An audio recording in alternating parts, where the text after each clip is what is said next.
नमस्ते बच्चों, आज की कहानी नटखट शैतान भूखा शैतान। एक समय की बात है जब एक गांव में पप्पू नाम का एक बनिया रहा करता था। वह शहर से चीजें खरीद लाकर गांव में बेचा करता था। एक दिन बनिया जब शहर से चीजें खरीदकर गांव लौट आ रहा था, तब बहुत ही थका हुआ होने से एक बड़ा सा बरगद के पेड़ के नीचे थोड़ी देर आराम करने के लिए लेट जाता है और अपने खरीदे हुए चीजों को पेड़ के नीचे एक ओर रखकर अपनी थैली को ही तकिया बनाकर सोने लगता है। इतने में शाम होने लगता है और अंधेरा भी। वह अचानक झटके से उठता है। अरे, इतनी जल्दी शाम हो गई, मुझे घर जल्दी जाना होगा।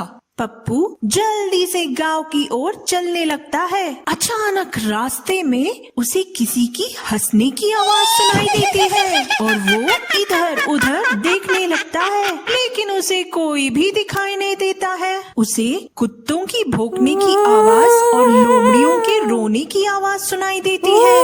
पप्पू बहुत डर जाता है और गांव की ओर जल्दी से कदम बढ़ाने लगता है और घर पहुंच जाता है। बरगद के पेड़ पे जो शैतान था वो भी पप्पू के साथ उसके घर आ जाता है, लेकिन पप्पू को इसके बारे में कुछ पता नहीं चलता है।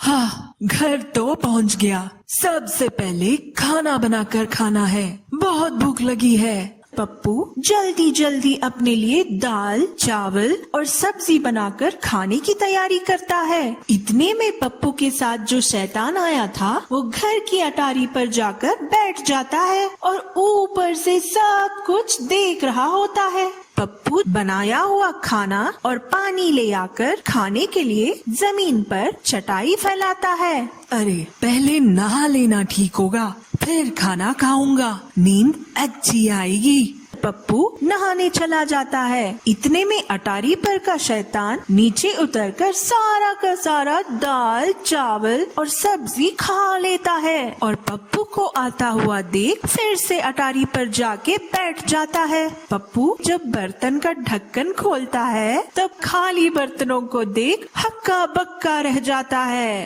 अरे, मैं तो खाना बनाकर गया था, सब खाली कैसे हो गया? क्या मैं खुद खा गया? उनिंदा होने से कुछ समझ में नहीं आ रहा है, लेकिन भूख तो अभी भी लग रहा है। उनिंदा होने के कारण खुद खाया होगा समझकर सिर्फ पानी पीकर पप्पू सो जाता है। अगले दिन सुबह उठकर दूध गर्म करके तैयार होने पप्पू निकल जाता है। वापस आकर जब पप्पू देखता है तब दूध का बर्तन खाली देखकर, अरे ये क्या, दूध कैसे गायब हो गया? शायद बिल्ली ने पी लिया होगा। लेकिन इतना गर्म दूध बिल्ली कैसे पी सकती है? लेकिन ये नटखट भूखा शैतान रोज पप्पू का बनाया हुआ खाना खा लेता था और बिना कोई भनक पड़े अटारी पर जाकर बैठ जाता था। फिर एक दिन पप्पू सोचने लगा, अरे ये क्या, मैं जो भी बनाता हूँ सब गायब हो जा रहा है। ये क्या जादू है? मुझे इसका पता जरूर लगाना पड़ेगा। ये सोचकर पप्पू एक दिन मुर्गी का मांस घर ले आकर उससे तरह तरह का पकवान बनाता है। पकौड़ियाँ और समोसे बनाकर खाना परोसने के लिए चटाई फैलाता है। अरे, मेरे मुंह में तो पानी आ रहा है। पहले पकोड़े खाऊं या समोसे? इतना मजेदार खाना मैं अकेला खा जाऊं तो कैसे ठीक रहेगा? पड़ोसी बिट्टू को भी लेके आता हूँ। ये सोचकर पप्पू घर बंद करने का नाटक करते हुए अपने पड़ोसी बिट्टू के घर जाने के लिए निकलता है और बिना बिट्टू के घर गए, बिना किसी को दिखाई दिए बाहर से खिड़की के अंदर झांककर देखने लगता है। शैतान अटारी पर से नीचे उतरकर सारे के सारे पकोड़े, समोसे और मांस खाने लगता है।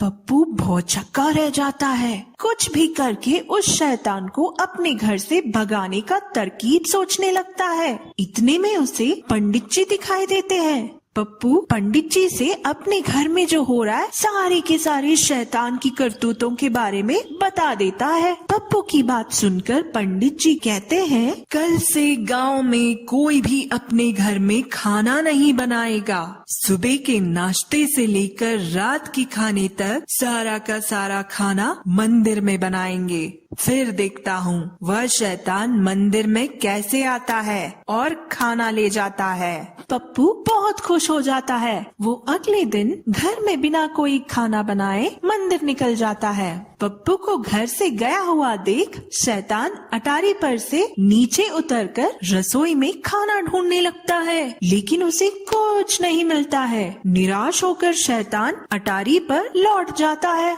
ऐसे ही कुछ दिन बीत जाते हैं।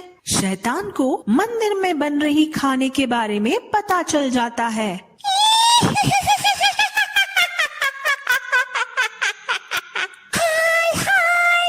मुझसे अब ये भूख सहा नहीं जाता है। मंदिर के अंदर तो मैं जा नहीं सकता, इसीलिए अब ये गांव छोड़कर जाना ही बेहतर होगा।